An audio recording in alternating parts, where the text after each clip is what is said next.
হ্যাঁ তো ম্যাডাম বলুন।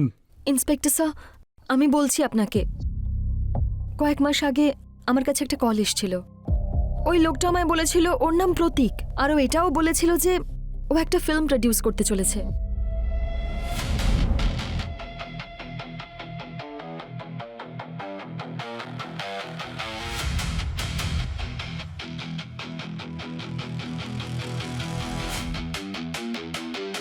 বিউটিফুল। আমি আমার ফিল্মের হিরোইন পেয়ে গেছি, আর আজকে ওর নাম্বারও নিয়ে নেব।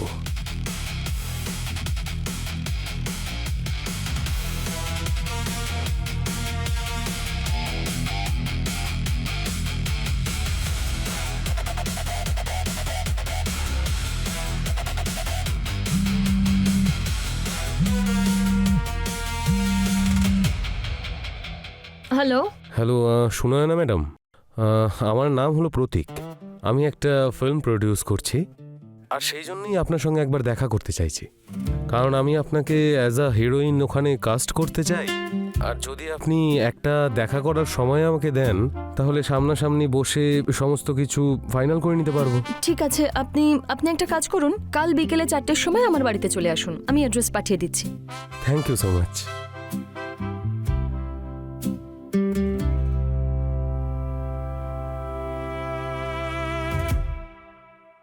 শুনয় না ম্যাডাম, আপনি টিভিতে অ্যাক্টিং করছেন, সরি টু সে, বাট আমার মনে হয় যে আপনি ছোট পর্দার জন্য ঠিক নয়, আপনার বড় পর্দার নায়িকা হওয়া উচিত।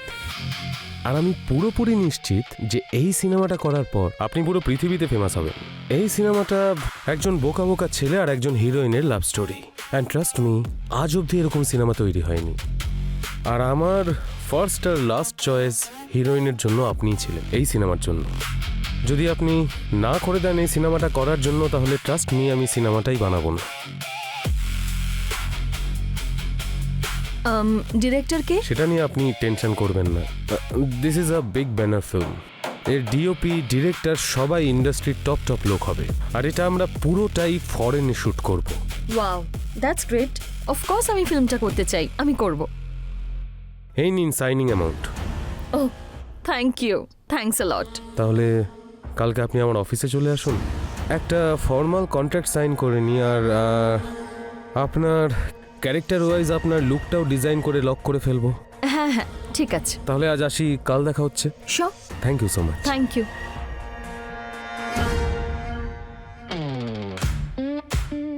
প্রত্যেকটা টিভি অ্যাক্ট্রেস ফিল্মে কাজ করতে চায়, আর এখানে তো অফার নিজে থেকে আমার কাছে এসেছিল। আমি খুব এক্সাইটেড ছিলাম স্যার, আর প্রতীকও আমাকে একটা ভালো অফার দিচ্ছিল, আর ও আমাকে খুব ভালো অ্যাডভান্সও দিয়ে দিয়েছিল sir.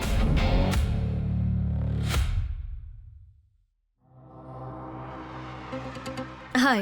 High, how are you? Very good, how are you? এটা কিরকম অফিস? এখানে তো কেউ নেই। আসলে হয়েছে কি, আমি প্রথম ফিল্ম প্রডিউস করতে চলেছি, তাই অফিসটা সবে সবেই নিয়েছি। ধীরে ধীরে এই সমস্ত স্টাফই চলে আসবে। এমনিতে ইম্পর্টেন্ট কথা এটাই যে আপনি চলে এসেছেন মানে সব কিছু হয়ে যাবে। এমনিতে আপনি দেখতে পাচ্ছেন চারদিকে আপনারই ছবি লাগানো। কিন্তু আপনি তো বলেছিলেন যে আপনি লুক ফাইনাল করবেন। হ্যাঁ, তো করবো তো। একবার লুক ফাইনাল হয়ে গেলে ইনভেস্টার্সরাও চলে আসবেন, রাইট? তাহলে আপনি একটা কাজ করুন, আপনি চেঞ্জ করে নিন কস্টিউম। সামনে গিয়ে লেফট সাইডে মেকআপ রুম, আর কস্টিউমে ওখানে রাখা আছে। Oh okay, see you. ইয়েপ।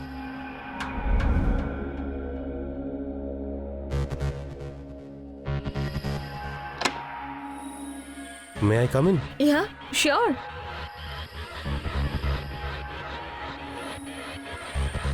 Wow, কি দারুণ দেখাচ্ছে আপনাকে। Thank you. এবার একটু পোজ দিয়ে দিন না। শিওর। এই যে এরকম নয়, আমি উপজাতিদের মধ্যে থাকতাম, তো I know how they stay. তাহলে আমি দেখাচ্ছি যে উপজাতি মেয়েরা ঠিক কেমন হয়। ওদের লুকস নিয়ে বা এসব নিয়ে কিছু যায় আসে না, ওরা বিন্দাস হয় আর ডেসপারেটও। আমি বলছি আপনাকে।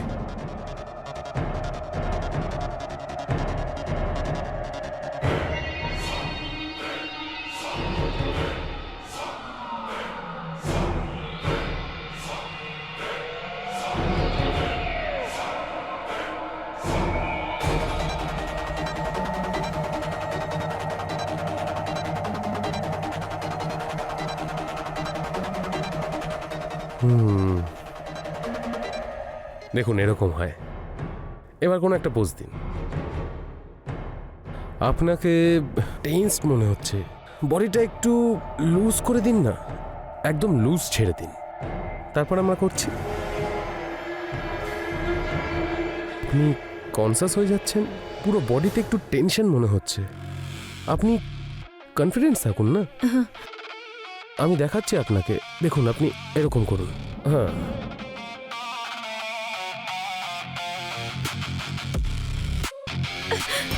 এসব কি করছেন আপনি? যেখানে খুশি হাত দিচ্ছেন, না কোনো ক্রিয়েটিভ টিম আছে, না কোনো স্টাফ। আপনার কি আমাকে বোকা মনে হয়? হ্যাঁ, আমি বুঝতে পারছি না যে আপনি আমার সাথে কি করার চেষ্টা করছেন। দেখুন, আমি আপনার সাথে কাজ করতে চাই না, আমি যাচ্ছি এখান থেকে। দাঁড়ান, এভাবে রেগে গিয়ে চলে যাবেন না। আই এম সরি, তোমাকে এতটা কাছাকাছি দেখে আমি নিজেকে সামলাতে পারিনি, আর আমি তোমাকে এখানে কোনো খারাপ উদ্দেশ্য নিয়ে ডাকিনি। দেখুন, অজুহাত দেওয়ার কোনো দরকার নেই, আপনি যান এখান থেকে। আমি চলে যাব, আমি এক্ষুনি চলে যাব। দেখো, আমি তোমাকে খুব ভালোবাসি। এই ফিল্ম শুধুমাত্র একটা বাহানা তোমার সঙ্গে দেখা করার জন্য। আমি তোমাকে নিজের করতে চাই, আমি তোমাকে কাছে পেতে চাই। ইউ নো হোয়াট, স্বপ্ন দেখার মধ্যে কোনো ভুল নেই, কিন্তু তোমার এই যে স্বপ্ন, এটা কখনো পূরণ হবে না। যা শুরুটাই মিথ্যে দিয়ে হয়েছে, তার উপরে কেউ কি করে ভরসা করতে পারে? হ্যাঁ দেখো, আজকের পরে তুমি আর আমার সাথে কন্ট্যাক্ট করবে না, আর আমি তোমার সাথে কোনো কাজ করতে চাই না। আর হ্যাঁ, যে অ্যাডভান্সটা তুমি আমায় দিয়েছিলে সেটা আমি তোমায় ফেরত দিয়ে দেবো। I don't want to work with you, let me go. Okay okay, listen listen listen to me, relax. ঠিক আছে, যখন তোমার আমার ভালোবাসার প্রতি ভরসা হবে, আমাকে মনে করো তুমি। এবার নিজের জামাকাপড় চেঞ্জ করে যেতে পারো। Sorry, 1 second. তারপরে আমি ওখান থেকে চলে এলাম, আর তারপরে আমি একটা নতুন সিরিয়ালের অফার পেয়েছিলাম, আমার প্রেম আমার ভালোবাসা। আর সেখানে আমার পেয়ারিং শান্তনুর সাথে ছিল। স্যার, পাবলিকের আমার আর শান্তনু জুটিটা খুবই ভালো লেগেছিল। ক্যারিয়ারের শুরুর দিকে আমি আর শান্তনু একটা রিলেশনশিপে ছিলাম, কিন্তু অনেক আগেই আমাদের ব্রেকআপ হয়ে গিয়েছিল স্যার। কিন্তু মিডিয়াতে এরকম সব গুজব আসছিল যে আমার আর শান্তনুর মধ্যে সম্পর্ক আছে, আমরা দুজন বিয়ে করতে চলেছি, ইত্যাদি ইত্যাদি। কিন্তু আমি একদিন জানতে পারলাম যে এই সব গুজব শান্তনু নিজেই রটাচ্ছে। আমার খুব রাগ হয়েছিল স্যার। একদিন শুটিংয়ে 2 দিন আমি অফ পেয়েছিলাম, আর তারপরে আমি শান্তনুকে আমার বাড়িতে ডেকেছিলাম। আচ্ছা, তোমার সমস্যাটা কি বলো তোমায়? আরে এরকম গুজব ছড়ালে টিআরপি বেড়ে যায়। আমরা লাইম লাইটে আসি, আর এমনিতেও আমরা একসাথে থেকেছি। আমাদের সম্পর্ক শুধুমাত্র তোমার জন্য শেষ হয়েছে। আমি তো আজকেও তোমাকেই ততটাই ভালোবাসি। শোনো, তোমার এসব ফালতু কথা না বন্ধ করো। আরে একসাথে 4টে মেয়ের সাথে অ্যাফেয়ার করাকে ভালোবাসা বলে না। এন্ড বাই দ্য ওয়ে, তোমার এই যে মুখটা না, তোমার এই মুখটা দেখতেও আমার অসহ্য লাগে। আজ থেকে তুমি আমার জন্য শুধু একজন কোস্টার, ব্যাস। ধোয়া তুলসী পাতা তুমিও নাও। আর আমার পুরো বিশ্বাস আছে যে আমার পরে তুমি যাকেই পেয়েছো না, সে ভালোবাসার ব্যাপারে আমার থেকে ভালো নিশ্চয়ই নয়। এখনো আমি সেই ক্ষমতা রাখি, যদি চাও তো ট্রাই করে দেখতে পারো। ব্যাস, অনেক হয়েছে। Enough is enough. দেখো, আমি তোমার রক্ষিতা নই। আমি তোমাকে নিজের কাছে আসতে দিয়েছিলাম কারণ আমি তোমায় ভালোবাসতাম। আর এখন আমাদের মধ্যে সেসব কিচ্ছু নেই। সেই জন্য তুমি আমাকে এইভাবে আননেসেসারিলি টাচ করার চেষ্টাও করো না। আর এইসব গুজব রটানো বন্ধ করো তুমি, না হলে আমি মিডিয়া ডেকে তোমার মুখোশটা খুলে দেব। এত অ্যাটিটিউড একদমই ভালো নয় সোনা। ইন্ডাস্ট্রি এটা, এখানের পরিবেশ প্রতিদিন চেঞ্জ হয়। কে জানে কালকে হয়তো আমাকেই দরকার পড়তে পারে তোমার। কোন মুখ নিয়ে আসবে আমার কাছে? Go away! তোমাকে আমার কোনো প্রয়োজন হবে না। Get the hell out of my house now. Out, get out. তুমি তো আমাকে ডেকেছিলে। আর একটা কথা শোনো, মনে আশা জাগিয়ে ছেড়ে দেওয়া। যখন তুমি আমাকে ভাববে কিন্তু আমায় পাবে না, তখন আমাকে মনে করো আমার সোনা। আমি তোমার ভালোবাসা মেটাতে অবশ্যই আসবো। আর হ্যাঁ,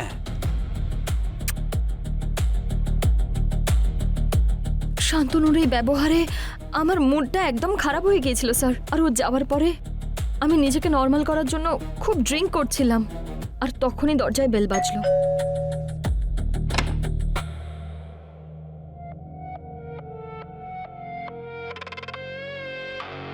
আমি শুনলাম যে তুমি কোন একটা শান্তনু নামের অভিনেতার সঙ্গে রাসলীলা চালাচ্ছ। তুমি ড্রিঙ্ক করেছো। এইরকম বাইরে দাঁড়িয়ে তামাশা করো না, ভেতরে চলে এসো। Sure? Come in.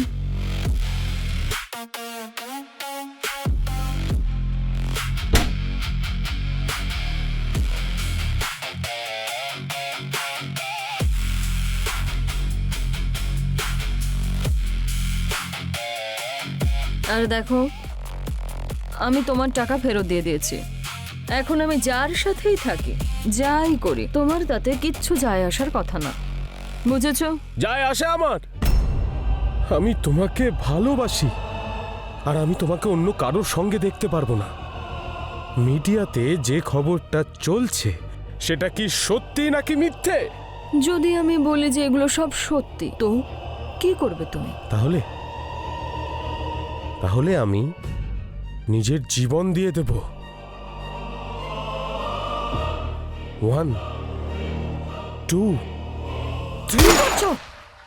Leave it. পাগল হয়ে গেছো তুমি? আরে আমার কারোর সাথে কোনো অ্যাফেয়ার চলছে না, এগুলো সব গুজব। ওই শান্তনু ওই গুজব রটাচ্ছে। আমি এটাই তো শুনতে চাইছিলাম। দেখো, তুমি আমার সিনেমার হিরোইন হও বা না হও, কিন্তু আমি তো তোমার হিরো হতে পারি, বলো?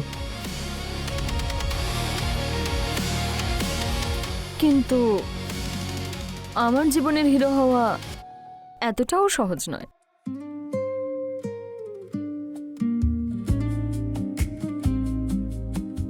এমনিতেও আমার অতটা সহজ জিনিসপত্র পছন্দ হয় না।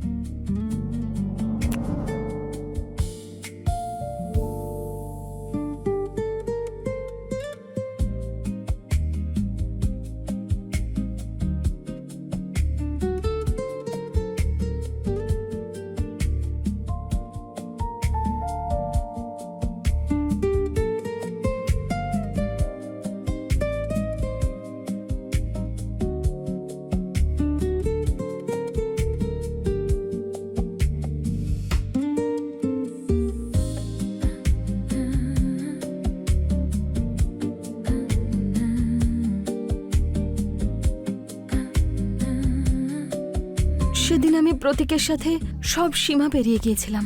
হয়তো আমি ড্রাঙ্ক ছিলাম, আর তারপরে আমি শুটিং নিয়ে ভীষণ বিজি হয়ে গিয়েছিলাম। দিন রাত আমার শুটিং চলতো, আর তার মধ্যে আমি অন্য কিছু ভাবার সময়ই পাইনি।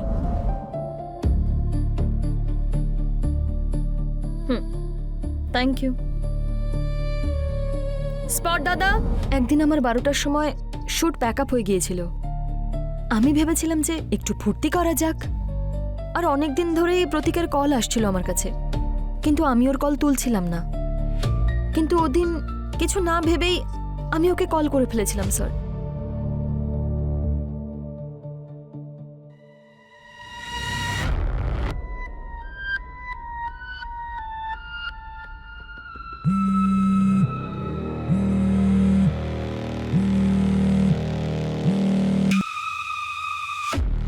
শেষ অবধি তোমার আমার কথা মনে পড়ল।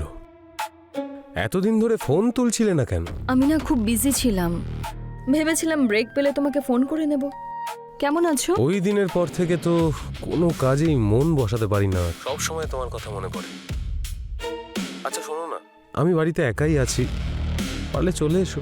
দেখো প্রতীক, আমার মনে হয় না যে আমাদের মধ্যে সেরকম কিছু আর হতে পারে, কারণ ওই দিন যা হয়েছিল সেটা নেশার কারণে হয়েছিল। তাহলে আজকেও নেশা করে নাও, আমি তোমার জন্য পেগ বানিয়ে রাখছি। দেখো, আমি তোমার সাথে কথা বলতে পারবো না, যতটা কথা বললাম সেটাই যথেষ্ট। চলো, আমি রাখছি। ঠিক আছে, আসতে হবে না, তোমার যা ইচ্ছা করো, কিন্তু আমি তোমার জন্য অপেক্ষা অবশ্যই করব। আমি নিজেকে আটকানোর খুব চেষ্টা করেছিলাম স্যার, কিন্তু এতদিনের ব্যস্ততায় আমি খুব ক্লান্ত হয়ে পড়েছিলাম, আর আমার মন শান্তি পাওয়ার কয়েকটা মুহূর্ত খুঁজছিল। হয়তো সেই শান্তি আমি শুধু প্রতীকের কাছেই পেতে পারতাম। আমি কেমন যেন অজানা আকর্ষণে প্রতীকের বাড়ি চলে গিয়েছিলাম। আমাকে দেখেই প্রতীক বুঝে গিয়েছিল যে আমি হার মেনে নিয়েছি আর ওর সামনে সারেন্ডার করে দিয়েছি, আর সেটা বুঝতে পারতেই প্রতীক একদম ওয়াইল্ড হয়ে গিয়েছিল, আর তারপরে আমি কেমন অ্যাডিক্টেড হয়ে গিয়েছিলাম। আমরা সব সময় দেখা করতাম, কখনো ও আমার বাড়িতে আসতো, না হলে কখনো আমি ওর বাড়িতে চলে যেতাম। একদিন আমি শ্যুট করছিলাম, আর তখনই ওর কল এলো। ও আমাকে বলল যে বাইরে ও গাড়িতে আমার জন্য ওয়েট করছে। আমি শ্যুট থেকে ব্রেক নিয়ে ওর সাথে দেখা করার জন্য বাইরে এলাম।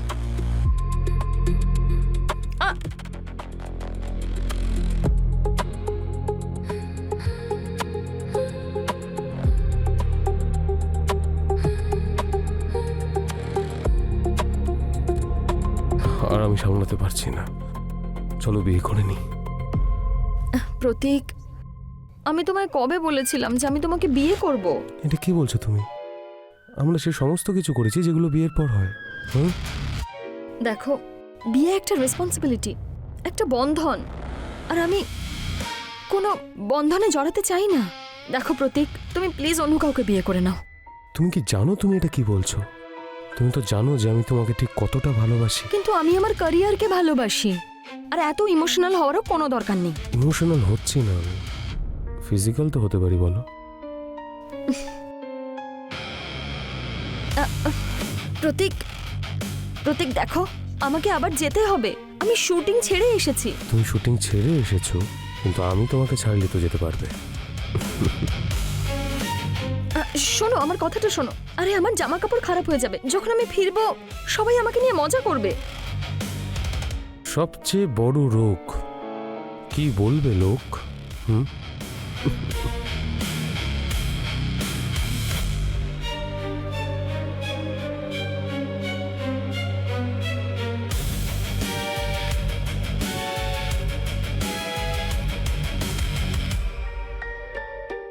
এবার যখনই প্রতীক আমার সাথে দেখা করতো, প্রত্যেকবারই বিয়ের কথা বলতো। কিন্তু আমি বিয়ে জিনিসটাকে ঘৃণা করি, আর আমি প্রতীকের থেকে মুক্তি চাইছিলাম। তারপর একদিন যখন প্রতীক আমার বাড়িতে এসেছিল, তখন টিভিতে নিউজ চলছিল, ইন্ডিয়ান টেলিভিশন অ্যাওয়ার্ডসে আমাকে আর শান্তনুকে বেস্ট জুটির জন্য মনোনীত করা হয়। আমার ভীষণ আনন্দ হচ্ছিল স্যার। সেদিন শান্তনুর কল এসেছিল, আর ও আমাকে কনগ্রাচুলেটও করে, আর এটাও বলেছিল যে অ্যাওয়ার্ড পাওয়ার খুশিতে ও নিজের বাড়িতে একটা পার্টি রেখেছে। কিন্তু প্রতীক আমাকে ওখানে যেতে আটকাচ্ছিল। কিন্তু আমি প্রতীককে স্ট্রিক্টলি বলে দিয়েছিলাম স্যার যে ও আমার পার্সোনাল লাইফে যেন ইন্টারফেয়ার না করে। আর আমি আমার আনন্দ সেলিব্রেট করার জন্য শান্তনুর সাথে ওর বাড়িতে চলে গিয়েছিলাম। এখানে তো কেউ নেই, তুমি যে বলেছিলে পার্টি হবে। হ্যাঁ, পার্টি হবে তো, তোমার আর আমার পার্টি। আচ্ছা, এখানে বেকার লোকেদের ডেকে কি লাভ?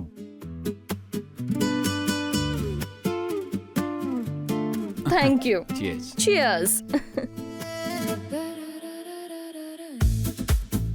যারা অ্যাওয়ার্ড দিয়েছে তারাও মেনে নিয়েছে যে আমাদের দুজনের জুটি একদম পারফেক্ট। তারপরেও তুমি আমার থেকে দূরে যাচ্ছ। তুমি চারটে মেয়েকে ঘোরাবে তো যে কেউ তোমার থেকে পালাবে, তাই না? আচ্ছা আচ্ছা, ঠিক আছে বাবা, আজকের পর আমি তোমাকে ছাড়া অন্য কাউকে দেখবো না। সত্যি? সত্যি।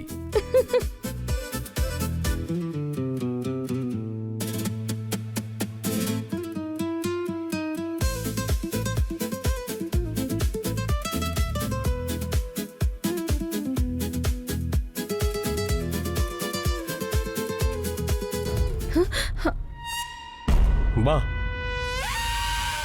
এখানে তো দারুণ রাসলীলা চলছে দেখছি। আমি কখনো ভাবিনি যে তুমি এতটা নিকৃষ্ট। দেখো, আমি তোমাকে আগেও বলেছি আমি তোমাকে ভালোবাসি না। তাহলে এতদিন যেটা করছিলে সেটা একটা নাটক ছিল। আমি তোমাকে ছাড়বো না।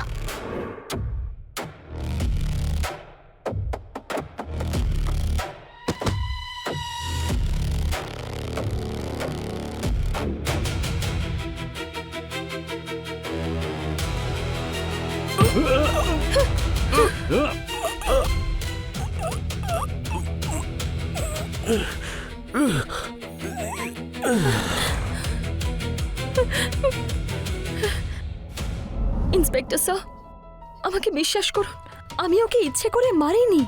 আপনি মারেননি, কিন্তু সিচুয়েশনটা এমন তৈরি করে দিয়েছিলেন যেখানে সব সময় খারাপই হয়। আপনি এবং আপনার পার্টনার শান্তনুকে কি শাস্তি দেবে সেটা তো এখন আদালতই ঠিক করবে। অঞ্জু, একে নিয়ে যাও।